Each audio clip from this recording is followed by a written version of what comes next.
Hello, Flame community. This is Jeff Kyle with the Flame Learning Channel. Whether you're a timeline veteran or setting your very first in and out points, get ready, because Flame 2025 introduces a handful of workflow enhancements and highly requested user feedback to the timeline, helping us to stay nimble and work smart. In this video, we'll be covering changes to tabs in the timeline, the source timeline, tab export workflows, and a smattering of other improvements.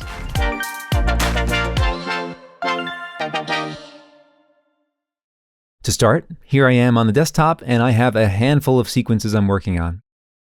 Sometimes we have more than this and sometimes we have less than this, but in the case of this example here, I think this number is starting to hit that sweet spot where it's getting hard to keep track of all of these spots, especially when we're talking about opened sequences. If you've ever been in a scenario where you have a handful of open sequences and you've lost track of which is which, then this change is for you. Now, the open sequences will follow the order set in the media panel or the reels. I have all of the sequences in this reel opened, and if we take a look over in the media panel on the left, we can see that I can manually reorder them, and the tabs automatically reorder themselves based on that custom order.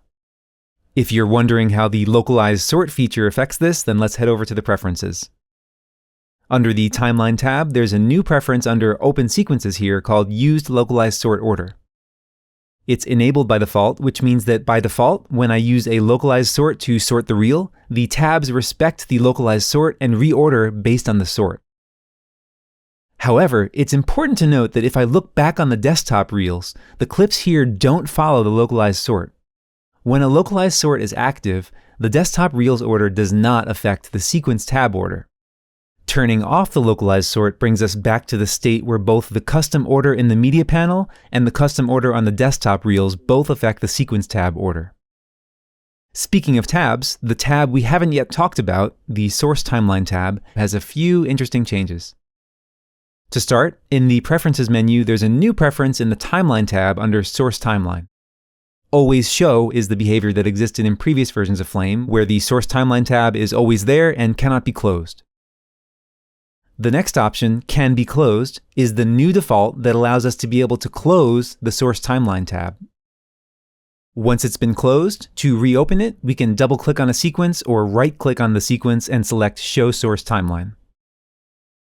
The next option, exclusive to sequences, is equivalent to the pre-20th anniversary workflow in Smoke, where we can only have either the source tab or the sequence tabs open at once.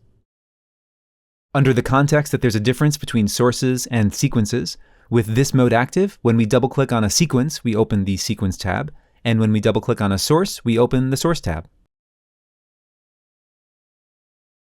And the last option is never show, which means we will only see the sequence tabs, and there's no way to see the source timeline tab.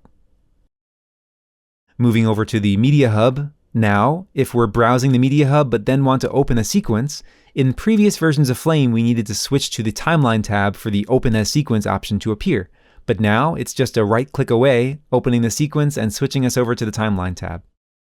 Similarly, in Batch, when we would right-click on a sequence in the Media panel and open a sequence, the sequence would open but we wouldn't be sent to the Timeline tab. Now we're sent right to the Timeline.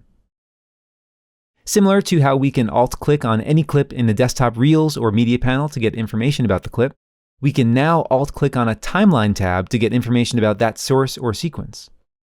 This is especially useful for sequences whose name doesn't fit in the timeline tab area. On top of that, we now have the ability to export the currently open tab by using the right-click menu and selecting Export Current Sequence, or by using the keyboard shortcut Meta-Shift-E. This is equivalent to exporting that sequence through any other means, but now with the convenience of not having to leave the timeline or to find the sequence in the media panel or desktop reels. If you like these videos and you're finding them helpful, please subscribe to the Flame Learning Channel and click the bell to stay notified about new content. Feel free to comment any questions or suggestions below. Until next time, thanks a bunch for watching.